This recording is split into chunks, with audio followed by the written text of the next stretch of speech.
3, 2, 1.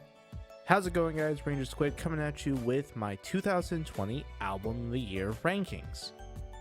Now, this year I slacked severely on listening to albums this year. I was planning to listen to like 50, 60. I listened to like 20, 15 on the regular. I'm like going back to them. 5 of them I really didn't go back to at all. But here they are. Let's just jump into it, honestly. I'll go through the reasons why I put them where I did. At number 20, we have one of my most anticipated albums to become the most disappointing album of this entire year. It is Delain's Apocalypse and Chill. Now, this album I was hyped for. I had listened to the entire discography once I heard a few of the singles coming out, and I was excited, so I listened to the full discography of Delain, and I loved it, personally. It was still one of my favorite bands. This album bore me to fucking tears. I could not even get through the last like 4 songs, and I don't remember what they were. This album was long. It was boring. It was the same sound over and over again. And the only thing redeeming for it was the duet on one of the songs, and then the singles were okay. Other than that, this was one of the most forgettable albums of this year, but I can't forget it because of how disappointed I am in it. I really hope that Delain puts out an album that I really like in a few years. Otherwise, this might become a band I'm not just really going to enjoy much more. I still listen to their old stuff all the time, but this is not something I'm going to come back to, except maybe the singles once in a while. That's really all I got to say. So, and number 19 is another album that I have listened to 3 times this year. Silverstein's A Beautiful Place to Drown. I'll be honest, I don't remember what it sounds like, but I can guarantee that I remember saying that it sounds exactly like every other album, and there was nothing different about it, except for Infinite, with the feature from Aaron from Under Oath. And that's the only good song on this entire album. That's not their same sound over and over. I understand having a sounds, but y'all just gotta like vary it up a bit. Like, your last album was wonderful, but this album was just not interesting, not enjoyable. It was just metal, and it was like, meh, whatever. I'm honestly sure that a lot of people are going to have this on their lower ranks, to be honest. Coming in at number 18 is Poppy's I Disagree. Now, the singles, literally Concrete is in my top 100 most listened to this year, because I love the song. And the other singles are really good. But in terms of the second half of this album, it could not keep up with, like, could not, I couldn't keep up with it, in a sense. And even with the deluxe edition, adding more songs to it, no, I just can't. I'm sorry. This also was just weird as fuck. Like, it didn't catch on with me in my first listen, and I highly value first listens more than anything else. If I'm turned off by an album, I'm just gonna put it lower than what I want to, even if like later on I get used to it and I like it and I love it. Like, I'll never put, if I'm like for this album, I wouldn't have put it above rank 12, honestly. Rank 12 to 1 are important to me. And this is an album that kind of just wasn't my genre fully. It still was good, just not the greatest. Yeah, I'm mixed on this, I know. Coming in at number 17 was Neck Deep's All Distortions Are Intentional. Now, I'm not a fan of pop punk. I really just don't feel like listening to a guy basically cry about a girl or how depressed he is. That's just me. You can say whatever you want about pop punk. I honestly could care less. It's your opinion and it's my opinion. Also, note, these are my opinions. Please make sure that you aren't getting triggered by this. Sorry for using that word, but anyway, it was okay for pop punk. Like, I still hold this band pretty high up, and I have good expectations for them. And it was decent, but again, it's not my cup of tea. And if I want to listen to sad boy stuff, I'll go listen to metal where I hear the passion in their voice more so than I do in pop punk. That's really all I gotta say about this. Let's jump into number 16, which is the Amity Affliction's Everybody Loves You Once You Leave Them. This is another album similar to Silverstein, where the first listen, I loved this album. The second listen, it was still pretty good. The third listen was when I really just didn't like this album. It was their sound, and it's a good sound. And they were creative a bit in this album, but it just, after a few more listens, even just coming back to it, other than a few of the singles and a few select songs on the album just never carries fully throughout the whole year. And that's what disappoints me about this, is that I really liked the first listen. I even wrote that. I'm like, please keep this close to top 10, top 15, if like I was going to do like 50, because this was really good for my first listen. They keep their sounds, but they don't really expand on their sound exactly.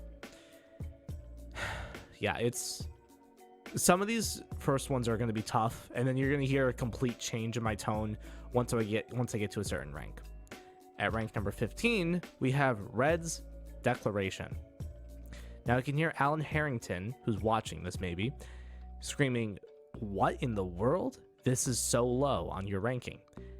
Yes, Alan, and you'll never hear me say these words again, I don't think.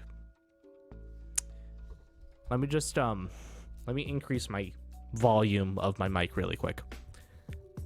The album was too heavy for Red themselves. Now lowering the volume back to the normal volume. I said it. Red was a band I fell in love with very early on. They were one of the first bands I ever found in terms of rock/metal. And I fell in love with them beyond belief. I listened to their songs all the time. I still listen to their songs all the time. I know the words. I know fucking everything. I wanted to go fucking see them. They put this album, and the singles were pretty good. And then the album dropped, and yeah, it was metalcore, but it just didn't fit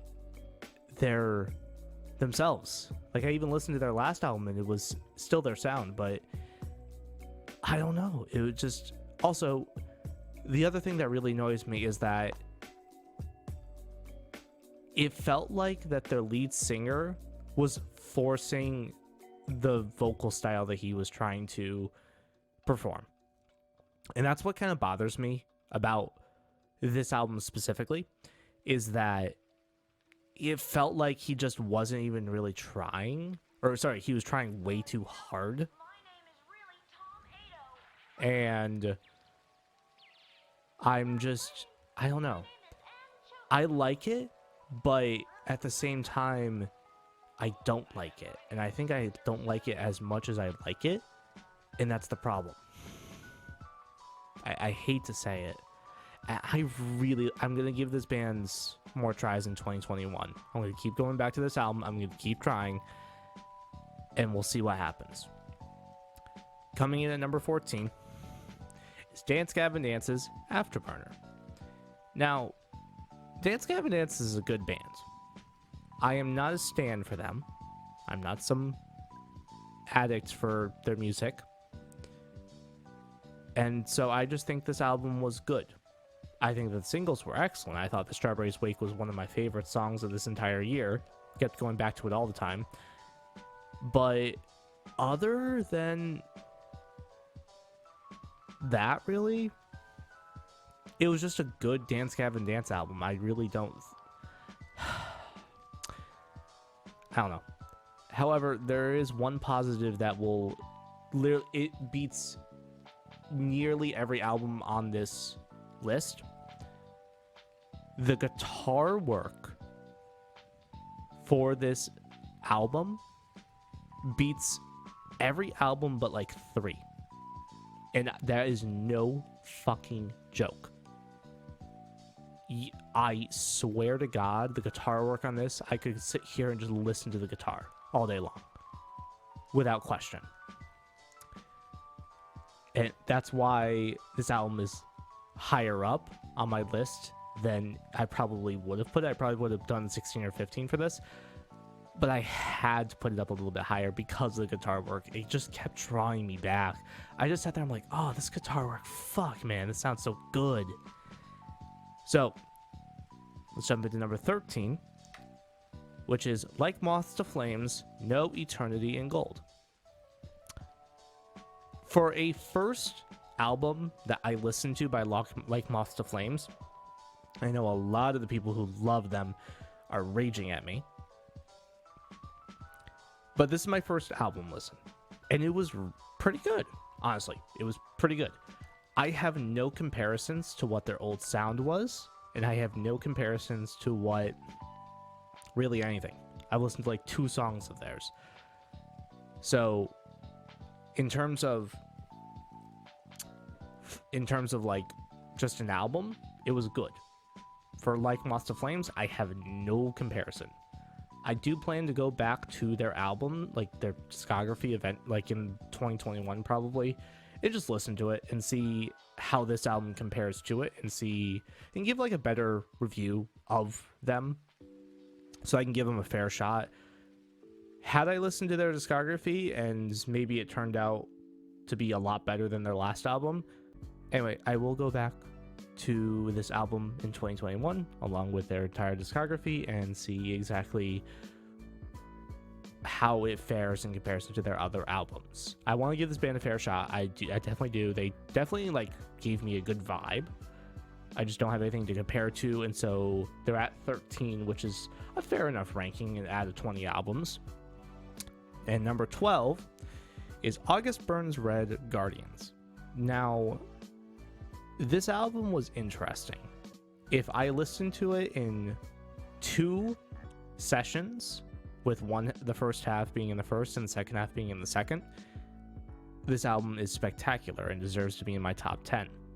If I listen to it in 1 sitting, the second half is boring and I don't like it at all.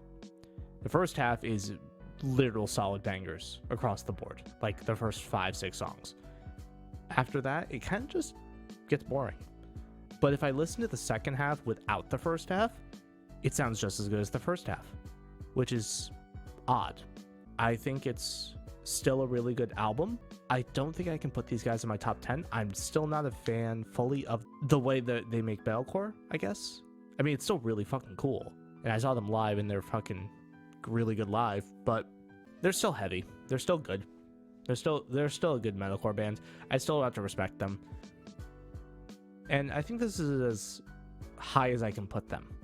I don't think I can put them really any higher with what I know is my 11, 10, and 9. For my rank 11, it's Bring Me the Horizons Post-Human Survival Horror. Now, 2019 or end of 2019 me is screaming, saying, Bring Me the Horizon will never go above rank 25, no matter what it is.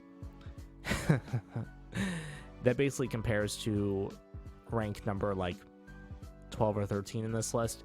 Yeah, no, Post-Human Survival Horror was a fucking banger. Do I even need to explain anymore?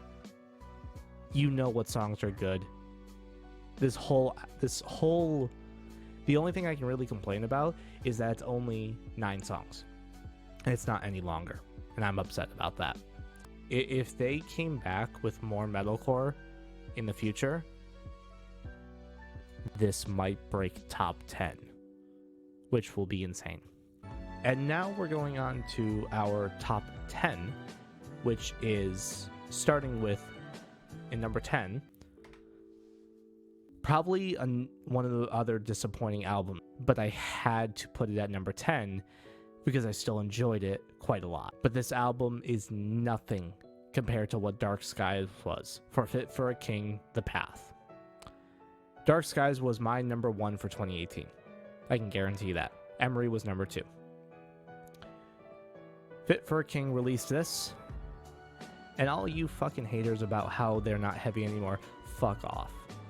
They're literally as heavy as they were before. Go listen to their last album, listen to Price of Agony. It's the same sound as this one. It is no different. I can guarantee that. Now, this album wasn't great in comparison. If you look at it as a standalone, without looking at Dark Skies, it's actually decent, and it sounds like Fit for a King. When you compare it to Dark Skies, this thing is horrible. My expectations were set very high once I heard Dark Skies. Thus, I cannot put this at any lower or any higher, and this cuts into my top 10.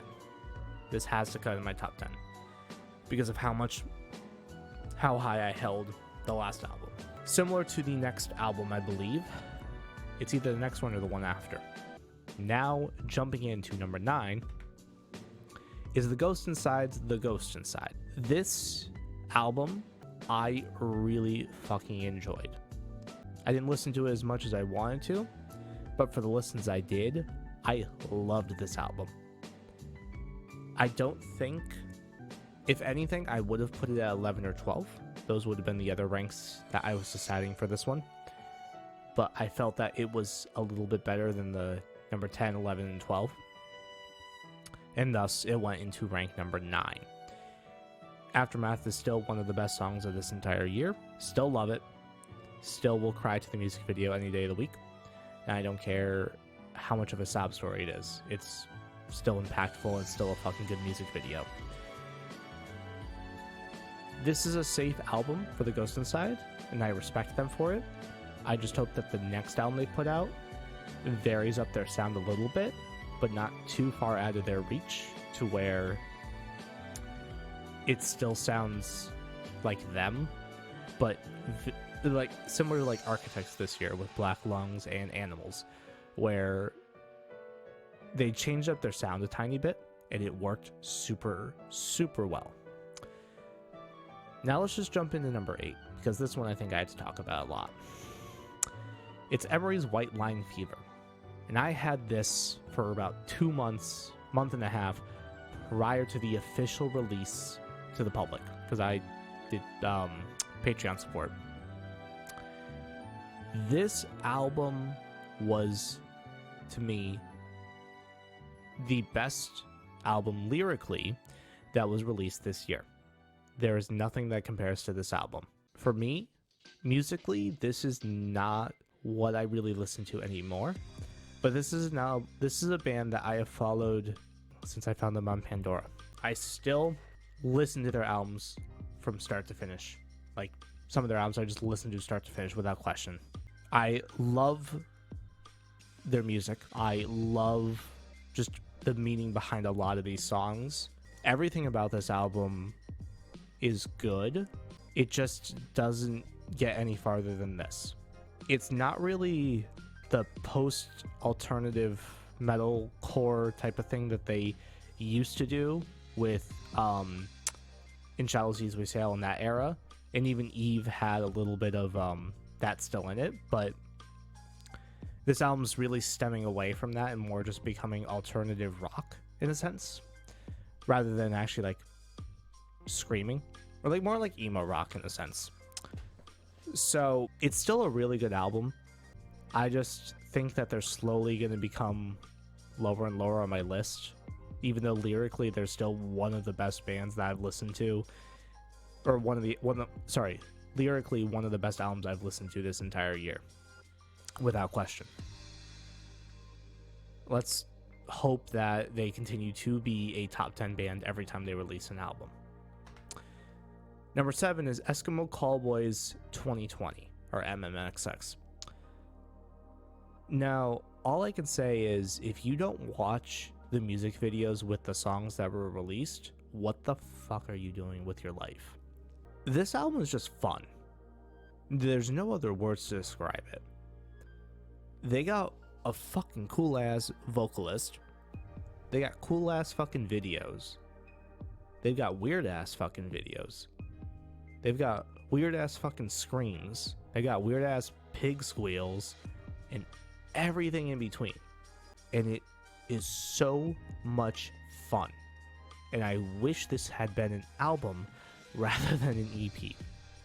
However, I cannot wait for the next album that comes out from them. I will be so hyped for them any day of the week. That's really all I gotta say about this. And now the next one is gonna surprise myself and quite a few people in general, because I said I didn't like this band whatsoever. It's Currents the Way It Ends. Now the reason why this is so high up, and I haven't really gone back to revisit too many times, is the fact that I literally said I didn't like this band other than Into Despair. That was the only song I liked by them. And I listened to this album and and I literally got goosebumps. Like they completely made me change from this band's not the best to holy shit, this band is so good in one album. And that's after like 3 listens. Sorry, like 2 listens. That is why they're so high up. Normally, I probably would have put them at like 10 or 9. But because of how much they changed me, Currents deserves number 6 for this. 1000% any day of the week. I'm going to go back and re-listen to this probably in the next 2 days and then see exactly how it, in general, how it still makes me feel. And if it still does make me feel this way, I'm going to just not even leave a comment in the comments. If it changed, then I'll mark exactly what I would have done to changes. But I didn't want to change these once I made my decision, because I know that I'll switch my decisions 50 times before I settle on a new ranking system. At number 5 is Hot Mulligan's You'll Be Fine. And now you can flashback for a second to when I said I didn't like pop punk much. And then Hot Mulligan comes along and says, Hold My Beer, and gives me an album that is something I'll listen to any day of the week. Holy fuck. What is this album? Like, it's metal, it's pop punk, it's metal, it's pop punk. What the fuck is this? This is so good. Backyard's one of my top songs of the year. Like, top 10. Like, top 10 listened songs. Because I listen to it so much. I know they're on hiatus right now, but I cannot wait for them to go on tour. I would love to see this band live. It'll be incredible, and it'll be so much fun. That's all I gotta say. I think this will be probably the highest pop punk will ever be rated, unless Hot Mulligan releases something even better in 2021, 2022, 2023, whatever it is. Anyway, let's jump into my top 4. Now, these top 4, my number 1 was solidified basically when it came out, and my number 2 and my number 3 flip-flopped quite heavily. My number 4, however, I want to give this band a chance. And I think that they deserve the chance I'm trying to give them. And that is Curse's Chapter 2 Balloon. Now, this band made a concept album that is gorgeous in every way possible. If I want to get the negatives out of the way, I'd say that I would love for one of the main unclean vocalists to try changing up his range a little bit. He tended to keep the same exact like da da da da da da da da da da da da, like same tone when he was screaming. I know that wasn't screaming. I don't give a fuck. I'm not trying to scream right now. But regardless of that, this is a beautiful metalcore album. Lyrically, it's amazing. Musically, it's fucking amazing. Breakdown City, goddamn. And this is only their second album. And I said to myself last year, you never give a new band a number 1 spot, because you always want to see them improve. And you can never do that for a band. And so Curses, the next album you release, make it even better, because I found this band on the whim when I was just browsing my YouTube, and I saw, oh, what's this from, because I subscribed to Sharp Tone a while ago, and I found them. I'm like, holy shit, this is really good. And then they released the album. So I cannot wait to see what Curses brings along in the future. And my number 3, Polaris is The Death of Me. Now, this is going to be on everyone's top 5 list, somewhere on there. This is metalcore in a nutshell. You've got every blend of every metalcore band in here, in some form, in some way. And there are so many positives to this band, to this album. And this was my first album with the band. I was trying to think of cons, and honestly, the only thing I can think of is that it's too standard of metalcore. But then again, it's also Polaris. So how can it be too standard of metalcore when it's also Polaris' sounds, combining every other band into one? So, honestly, the only reason it's not number 2 or number 1 is because the other 2 I listened to so much more when they came out that this wasn't... Like, I listened to the songs on this album quite a lot, and then I listened to the others so much more. That's the issue. That's really all I gotta say about this one. Let's just jump into number 2. If you've got guesses, put it down below. I'll give you a few seconds.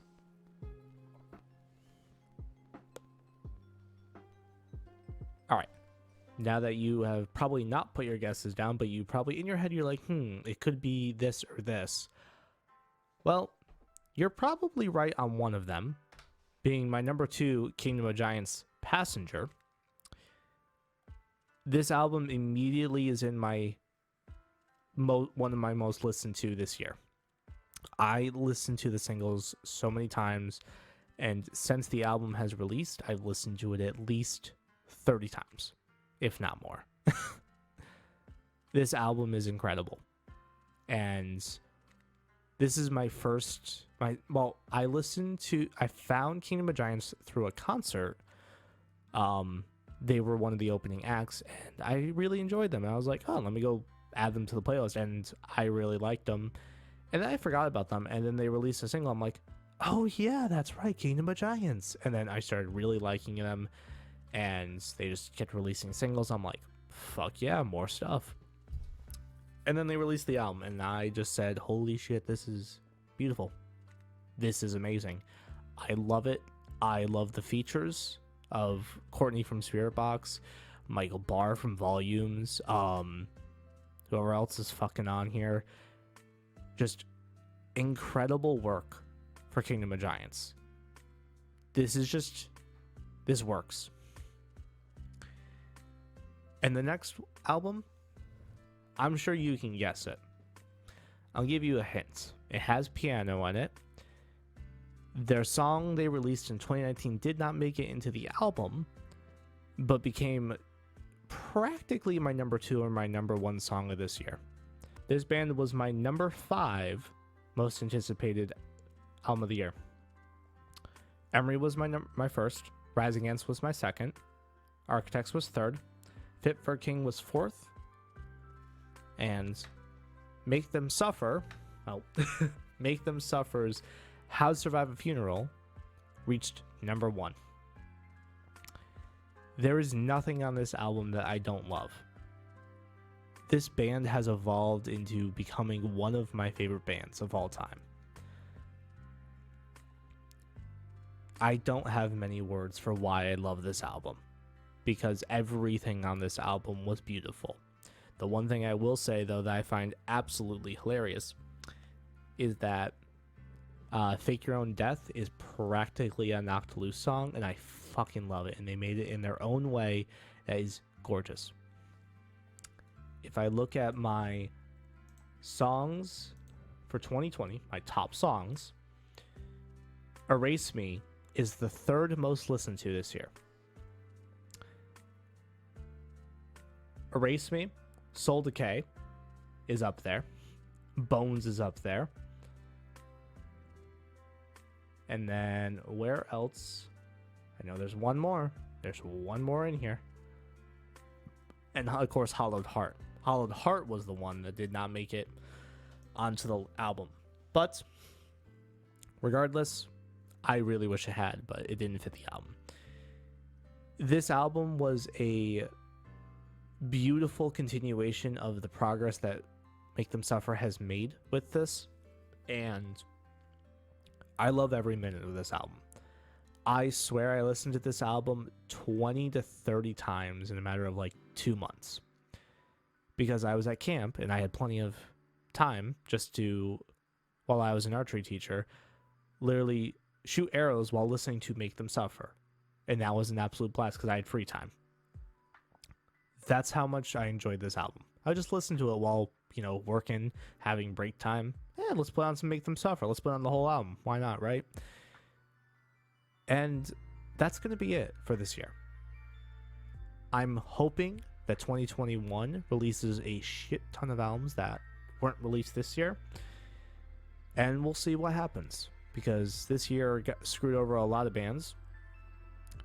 And we'll see if the next year gives those bands plenty of time to make incredible albums and making my top however many list harder to make, because this one was, my top 5 were solidified within like the first 2 days of making this list. After that, it was just figuring out the movement of like Dance Gavin Dance, Fit for a King, August Burns Red, all that stuff, and of course the like 1 through 3.